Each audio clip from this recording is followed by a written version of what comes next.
Pas de taf. Pas de taf? Pas de taf. Pas de taf. Bienvenue dans Pas de taf, Le podcast qui te fait découvrir. des métiers. Waouh! Moi, c'est Laura. Et moi, c'est Sarah, On a passé la trentaine, on a testé pas mal de métiers. sans jamais trouver le bon. Aujourd'hui, on sait toujours pas ce qu'on veut faire. Alors, on est parti explorer les métiers. Pour comprendre ce qu'ils sont vraiment. Et on vous emmène avec nous. C'est parti, Sarah? C'est parti, Laura. T'es prête? Oui. Et justement, on accueille notre nouvel invité du jour. Eh ben, bienvenue, Gabriel Côté. Gabriel, peux-tu nous dire quel est ton métier? Oui, je suis archiviste. Archiviste. Alors, en quoi consiste ce métier d'archiviste? Un archiviste, c'est un gardien de la mémoire. Son rôle dans la société, c'est d'assurer le patrimoine, en fait la préservation, le classement, la structure du patrimoine informationnel d'une société, d'une entreprise ou d'une personne. Quand tu parles d'une entreprise, ça veut dire que tes clients, ce sont forcément des entreprises, ce ne sont pas des faits historiques? C'est une bonne question. Effectivement, l'archivistique est énormément associée à l'histoire et c'est vrai que dans des musées, il y a des archives et donc des archives historiques. Mais les entreprises aussi ont des archivistes, les banques ont des archivistes, toutes les entreprises ont fait de la gestion documentaire, on aide à savoir quand détruire les documents, qu'est-ce qu'on doit garder. Tous les organismes et sphères gouvernementales, moi mes clients, c'est particulièrement des municipalités, donc eux aussi ont des archives. Il n'y a aucune différence entre une archive historique et une archive, si vous voulez, active, à part son stade de vie. Essentiellement, une archive, c'est tout document sur tout support, peu importe la date. C'est ça, une archive. Donc, des archives historiques, par exemple, des correspondances de 1700, c'est des archives. Votre organigramme dans votre entreprise, c'est une archive. J'ai travaillé dans le milieu scolaire, j'ai travaillé dans des musées, j'ai beaucoup travaillé j'ai travaillé pour des entreprises d'ingénieurs, j'ai travaillé pour la télévision, donc une compagnie qui faisait des médias télévisés. J'ai travaillé pour le gouvernement, pour des ministères, donc c'était très, très varié mes premières années. On entend un petit accent et on n'a pas situé où tu habites. Et donc les lois seront sûrement différentes de chez nous. Absolument. Bon, moi, je viens du Québec. Je suis situé à Trois-Rivières. Et effectivement, les lois sur les archives sont différentes en France et au Québec, quoique certaines similarités quand même. Mais effectivement, toute la législation qui entoure, pour vous en nommer quelques-unes, le droit d'auteur est un aspect qu'on travaille énormément en archivistique. On a la protection des renseignements personnels. C'est nous qui doit gérer à s'assurer que les archives ne sont pas transgressées, qu'il n'y a pas quelqu'un qui peut avoir accès à des informations personnelles. On va prendre l'exemple des dossiers d'employés. Les dossiers d'employés contiennent des archives sur les gens qui contiennent beaucoup de renseignements personnels. C'est notre rôle de les protéger. Donc, la loi sur la protection des renseignements personnels, la loi sur l'accès à l'information. Pour garantir l'accès à l'information, c'est notre rôle aussi. Donc, l'archivistique, c'est très, très, très législatif. On travaille beaucoup avec des avocats dans notre quotidien. Qu'est-ce que tu fais quand tu arrives au travail? Oh là là, ça c'est une bonne question. Il n'y a pas tant de journées type. L'archivistique, c'est quelque chose qui est assez dynamique. Il y a eu pendant très longtemps une mentalité en archivistique qu'on était un peu comme des dragons qui gardaient leurs trésors dans leur sous-sol puis que personne ne pouvait nous approcher, alors qu'en réalité, l'archiviste doit aller au-devant. La meilleure façon de s'assurer qu'une archive nous revienne dans le centre d'archives à la fin, c'est de s'impliquer dès la création. Donc, on est vraiment appelé à travailler avec tous les départements, les assister sur comment nommer, quoi garder, comment trier, pour avoir ça. Donc, on fait de l'inventaire, on fait de la classification, on fait de la préservation, c'est peut-être ma partie préférée. La préservation, c'est essentiellement, c'est nous qui gérons la salle d'archives. Quelle température on doit maintenir pour tel type de support archivistique? C'est quoi le niveau de lumière? Comment on le baisse pour protéger les documents? Donc, on est vraiment dans la protection ici de la mémoire. C'est peut-être ma partie préférée. Gestion de changement, optimiser des processus, un archiviste va optimiser des processus, ça implique de changer sa routine et personne n'aime ça, changer sa routine, des archivistes les premiers. Donc on fait beaucoup de gestion de changement, on accompagne le personnel parce qu'on n'est pas beaucoup d'archivistes dans le métier au Québec. En tout cas, je sais qu'en France aussi, vous n'êtes pas beaucoup, mais il faut expliquer notre jargon qu'on comprend très bien à plein de départements qui, pour des raisons bien évidentes, ne parlent pas le jargon archivistique. Fait que c'est très mouvementé, la journée d'un archiviste. Aujourd'hui, on voit que l'ère du numérique est déjà là. Et il y a même des lois qui se mettent en place, notamment en France, la loi des factures numériques obligatoires en 2026. Peut-être qu'au Québec, c'est déjà le cas. Est-ce que ton métier évolue? Est-ce qu'il est en train de changer? Et comment tu conserves du numérique?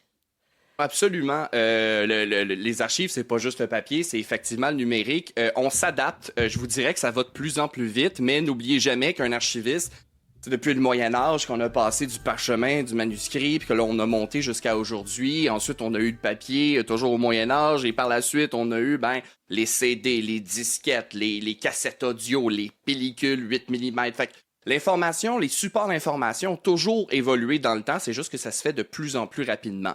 Nous, je vous dirais qu'au niveau numérique, c'est les coûts.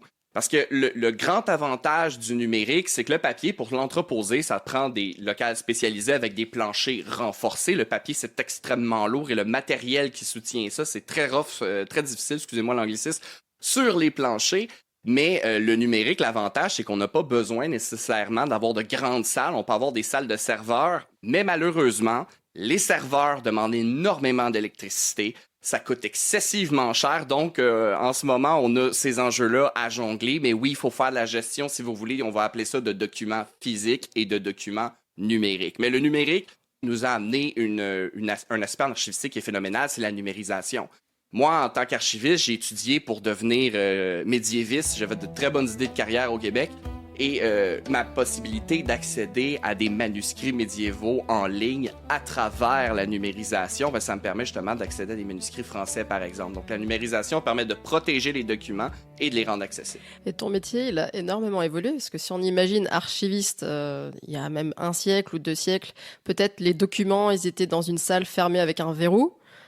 Toi, l'aspect sécuritaire, il est complètement modifié parce que tout se tient à des mots de passe, à des protocoles sécuritaires. L'enjeu numéro 1, c'est que s'il vient avoir une brèche de données, on va perdre des données confidentielles qui sont nominatifs sur des individus. C'est sûr que les archivistes travaillent toujours avec les IT, donc les soutiens informatiques, pour s'assurer que nos serveurs sont bien protégés, d'autant plus qu'on parlait de législation. On a eu une modernisation sur la loi sur l'accès et la protection des renseignements personnels des organismes publics, appelée Loi 25, qui est très qui tape fort. On parle d'immenses amendes si jamais on perd les données, forçant les organismes à tout sécuriser. Donc oui, la sécurité au niveau des serveurs, c'est un enjeu et il y a une espèce d'ironie qui se place, c'est qu'une bonne façon de pas te faire voler tes données, c'est de pas les avoir en ligne. Donc les archivistes, on pèse un peu qu'est-ce qu'on doit mettre en ligne parce que c'est plus efficace, c'est plus simple. Mais en même temps, il y a des coûts associés à ça, puis aussi à la protection qui est très compliquée, surtout avec l'intelligence artificielle qui rentre dans la ligne. Est-ce que tu as un devoir de discrétion? Donc tu tombes sur des documents personnels. Il y a des choses un peu crunchy, juicy sur lesquelles tu tombes, mais tu n'as peut-être pas le droit d'en parler. Non, mais effectivement, les archivistes sont tenus au secret confidentiel. On manipule énormément de documents, essentiellement tous les documents. Donc, imaginez dans une entreprise, vous avez accès peut-être à certains aspects qui sont reliés à votre travail. Vous n'avez pas accès à certains aspects qui ne sont pas reliés à votre travail. L'archiviste a accès à tout, parce que pour faire la gestion documentaire, il a besoin d'avoir accès puis d'aider tout le monde. Donc, on est tenu au très, très, très grand secret. Donc, non, on n'a pas le droit d'en parler. Alors du coup, on peut imaginer qu'il y a des personnes qui essayent de te soudoyer des informations. Non. C'est jamais arrivé que quelqu'un ait essayé de me soudoyer quelconque information. Pour 50 €, tu dis rien? Voilà, moi, j'apporte ça dans la tombe avec moi. Là, c'est secret professionnel. Alors, sans dévoiler un secret, quelle est l'archive la plus incroyable que tu aies vue? Je sais pas si j'ai une archive qui est nécessairement incroyable. Toutes les archives, moi, me font bien plaisir, mais je peux vous raconter des histoires quand même assez cocasses. Qu'on se partage d'archivistes à archivistes, c'est de trouver des objets incongrus dans nos centres d'archives qui ne devraient pas être là. Par exemple, j'ai trouvé dans un dossier des scies mécaniques avec du plâtre qui avait fusionné les dossiers ensemble. Donc, imaginez, la boîte avait été momifiée dans le plâtre. Et là, je me tourne vers mes collègues en disant « Hey, rappelez-moi déjà le délai pour les scies mécaniques, puis le plâtre, c'est combien? » tu sais. Donc, ils ont trouvé ça bien cocasse. J'ai une collègue qui avait à travailler dans les archives, voyons donc, de congrégations religieuses, des reliques. Des bouts de cheveux, des bouts de tissu, des reliques. Et là, elle sort ça, puis elle se dit, mon Dieu Seigneur, qu'est-ce que c'est ça? Qu'est-ce que ça fait dans un centre d'archives? Et je pense que mon prix citron, c'est une bonne boîte de bouteilles d'alcool fort cachée dans le fin fond de la salle d'archives. On se demandait ce que ça faisait là. Mais là, ça m'intrigue parce que là, tu nous racontes des histoires qui sont des faits historiques, finalement. Tu te rapproches d'un historien, d'un chercheur. Comment tu as fait pour devenir archiviste? Quel parcours, quelles études tu dois faire? Parce que tu es un peu historien, finalement. Dans le fond, la différence rapidement entre l'archiviste et l'historien, c'est que l'historien se spécialise sur l'histoire écrite. Donc, l'histoire humaine, l'histoire commence à partir de l'écriture, il se base à travers les écrits. Alors que l'archiviste, c'est un gardien de la mémoire. Lui, en fait, l'archivistique est une science de l'information, pas une science historique. Mais c'est sûr que par le fait que l'historien travaille avec les sources écrites, puis que nous, on garde une partie de ces sources-là, on est toujours appelé à travailler ensemble. Au Québec, pour devenir archiviste, ça prend une année d'université combinée avec un bac. Le bac, ici, pour vous, c'est la licence, donc 3 ans universitaire. Et c'est comme ça qu'on devient archiviste. Et comment as-tu eu envie de devenir archiviste? Moi, je suis un passionné d'histoire médiévale, l'histoire médiévale française et scandinave. Quand on est médiéviste au Québec, il faut être très créatif si on veut manger plus tard. Donc, il n'y avait pas de débouchés. Fait que j'ai fait 2 ans en études médiévales à faire ma passion qui est le Moyen-Âge. Et là, il fallait que je trouve une porte de sortie. Qu'est-ce que je vais faire? Je peux pas passer ma vie à quêter en latin, c'est impossible. Donc, je me suis décidé à... écoute, j'ai regardé archiviste, puis je me disais, peut-être que ça va m'intéresser. Et dans les premiers cours en archivistique, ils nous expliquent très clairement, là, c'est pas de l'histoire, là, l'archivistique. Vous allez faire de la gestion documentaire. Et j'étais comme, bon, on va voir un peu. Mais finalement, je tombe en amour avec la profession parce que j'espérais faire beaucoup d'historique, mais la réalité, c'est que les postes en histoire au Québec sont rarissimes. C'est pas non plus des très gros salaires, donc on est mieux en gestion documentaire. Mais j'ai adoré ça. J'ai appris à comprendre que même si on fait de la gestion documentaire, ce qu'on conserve à la permanence, même si c'est de l'histoire récente, c'est de l'histoire pareille. Fait que c'est comme ça que je suis devenu archiviste. Et est-ce que tu te rappelles de ton tout premier jour en tant qu'archiviste? Ah, mon Dieu, oui, je m'en souviens comme si c'était hier. J'ai fait un stage absolument phénoménal. C'est dans un centre d'archives Expo-Rail. Donc, c'est le plus grand centre d'archives ferroviaires du Canada. Et moi, je rentre dans ces salles-là dans mon stage. Et là, je vois les documents, les registres de trains gigantesques. Et je pars à pleurer. C'est le coup de foudre. J'ai fait, mon Dieu Seigneur, j'ai choisi la bonne profession. C'était incroyable, c'était magique, là. J'étais le petit garçon qui aimait l'histoire, avait trouvé quelque chose qui se rapprochait le plus possible de l'histoire, puis j'étais très heureux. C'est trop beau comme histoire. Ouais, c'est... Moi, je peux te dire c'est qu'il y en ma a beaucoup, passion leur maintenant. premier jour, ils ont envie de fuir et pas de rester. Hein. Moi, j'ai pas eu ce problème-là, j'ai été très chanceux. Est-ce que ça t'arrive de t'ennuyer? Jamais. C'est impossible de s'ennuyer en archivistique. Il y a tout le temps quelque chose qui se passe, Puis c'est sûr qu'il faut aimer ce rythme très intense, qu'il se passe toujours quelque chose. Il y a tout le temps quelqu'un qui t'appelle parce qu'il y a une question sur tel document ou une nouvelle législation est passée. Fait que là, on s'assied avec le greffier, puis là, on se dit, bon, qu'est-ce qu'on fait? Comment on applique ça maintenant, concrètement? Je pense pas qu'on peut s'ennuyer. Ce que j'aime, par contre, c'est qu'il y a quand même, une fois de temps en temps, cette espèce de moment archivistique où on est seul dans notre voûte. Ça dure jamais très longtemps, mais d'être entouré des documents... Ça, c'est un petit plaisir personnel, mais non, on ne s'ennuie pas en archivistique. Et as-tu déjà détruit par inadvertance un document? Le rire nerveux. On dirait que ça t'est arrivé là, j'ai eu un petit rire nerveux. Plus d'une fois. Évidemment, ça arrive à tous les archivistes une fois de temps en temps. Là, essentiellement, on fait ce qu'on peut, puis à la perfection, nul n'est connu. Pour être très honnête, on me l'a jamais reproché ou on n'est jamais me dit « Hey, t'aurais pas dû le détruire ». Fait que c'est pas arrivé encore. Mais la masse documentaire qu'on traite, je veux dire, je peux pas croire que c'est pas arrivé au moins une fois que je détruis pas finalement une année trop tôt puis je m'étais trompé, là. Qu'est-ce qui se passerait si ton métier n'existait pas ou qu'il n'existait plus? Premièrement, ça serait probablement le chaos. Imaginez la mémoire d'un peuple, prenons l'exemple du peuple français, qui passe à la déchiqueteuse.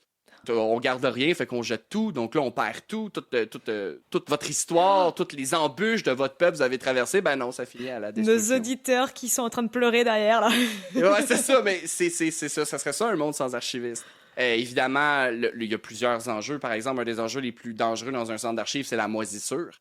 La moisissure, évidemment, c'est une faiblesse permanente dans votre centre d'archives, c'est un risque de santé. Et essentiellement, si personne prend en charge les centres d'archives, ça va moisir là. Puis si ça moisit, on les perd. Donc, ça serait très difficile de fonctionner dans un monde où il y a toujours plus d'informations s'il y a personne qui fait le ménage une fois de temps en temps. Les coûts, je pense que c'est le plus important. Les coûts que ça coûterait, entreposer l'entièreté des documents pas traités, ça serait faramineux. Le nombre de serveurs pour... Imaginez toutes les boîtes courriels du monde qui sont jamais vidées, qui doivent être entreposées. Ça coûterait des coûts absolument ridicules. On est dans un monde de métadonnées qui sont absolument partout.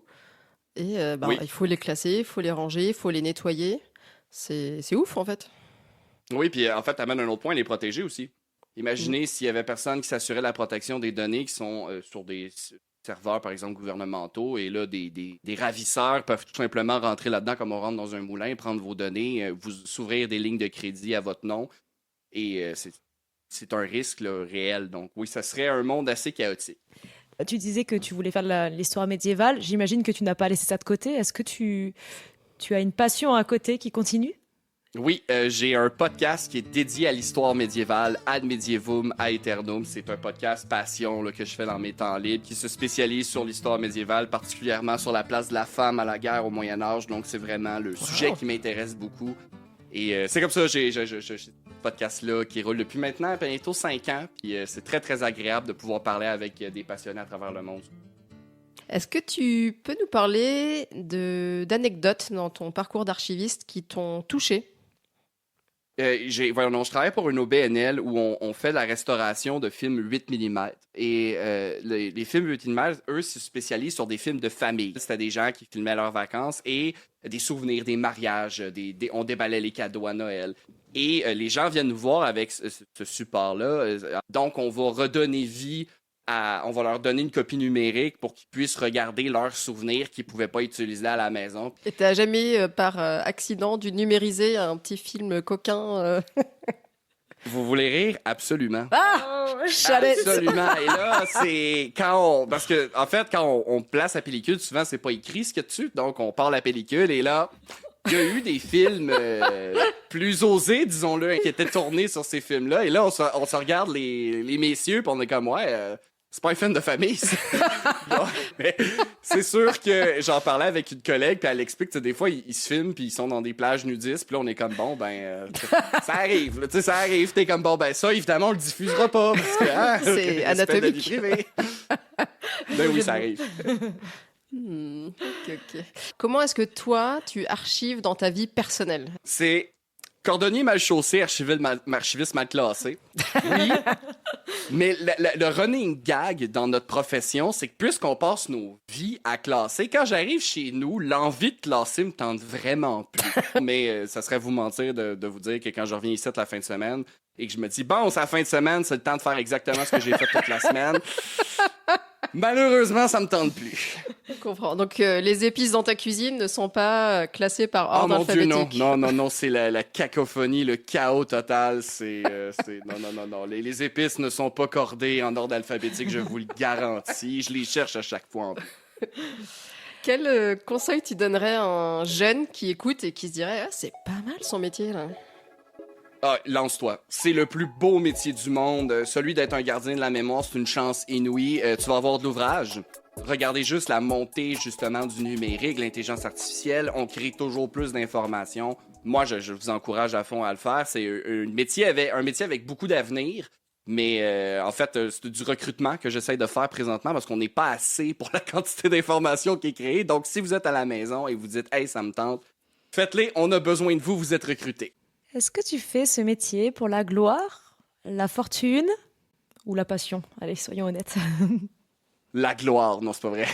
Ouais, je pense. Premièrement, ça ne remonte pas pour la fortune. Il n'y a personne qui regarde la paye d'un archiviste et qui se dit, en traitant 500 boîtes de documents qui n'ont jamais été classés, « Oh, wow, la paye va être bonne. » On fait pas ça pour la paye, mais si t'aimes ça, c'est le métier le plus incroyable.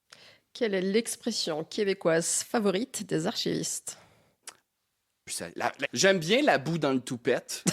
Raconte-nous ça. La boue dans le toupette, et je vais être bien honnête, ma mère disait tout le temps ça, mais j'ai pas réentendu autre personne que ma mère le dire. Peut-être que c'était juste elle, mais la boue dans le toupette, ça signifie dans le fond le toupette, c'est quand t'as de la boue dedans, c'est que tu vois rien. Donc t'avances un peu à l'aveugle dans ton centre d'archives, il y a des boîtes partout. Sinon, peut-être être archiviste, ça demande d'avoir du front tout le tour de la tête. Ça, c'est, je pense, le meilleur. Du front autour de la tête? Quelqu'un qui est effronté, quelqu'un qui a du front tout le tour de la tête, ça veut dire qu'il y a tellement de front que c'est comme s'il y en avait au complet autour de sa tête. Et pour être archiviste, il faut mettre son pied à terre et s'affirmer parce qu'on est souvent un département d'une seule personne. Donc, quand on va voir les autres départements pour leur dire qu'on doit changer comment faire, c'est nous contre eux. Donc, il faut savoir mettre son pied à terre un petit peu puis dire non, c'est comme ça qu'on va le faire parce que la loi l'oblige. Est-ce qu'il y a un film ou une série télé où on voit des archivistes? Non. Puis c'est vraiment fâchant. J'en cherche, je n'en trouve pas. Il y avait une petite série d'horreur qui s'appelle Archive 81, où c'est un film d'horreur science-fiction, où c'est un archiviste, mais il y a eu une saison, ça a été annulé. C'était super bon, je l'avais bien aimé, mais non, il n'y a pas de représentation archivistique dans les médias, puis j'aimerais vraiment ça qu'il y en ait. Bon, Gabriel, merci infiniment. Franchement, c'était que de la découverte. Merci à vous, ça a été un plaisir d'être avec vous. Et pour vous qui nous écoutez, on adore les défis à Podtaf. Si vous avez un métier que vous aimeriez nous faire découvrir ou que vous voulez qu'on vous fasse découvrir, écrivez-nous sur notre boîte mail podtaf.lepodcast@gmail.com ou via nos comptes Instagram, Facebook ou LinkedIn. À très bientôt pour un nouvel épisode de Podtaf, le podcast qui te fait découvrir les métiers. Quel est ton métier? En fait, j'ai aucune idée de comment ils font ce métier. Ça tourne! Podtaf, Podtaf, Podtaf. Tu parles si bien, sans filtre. On dit tout. C'est nous. Coupé!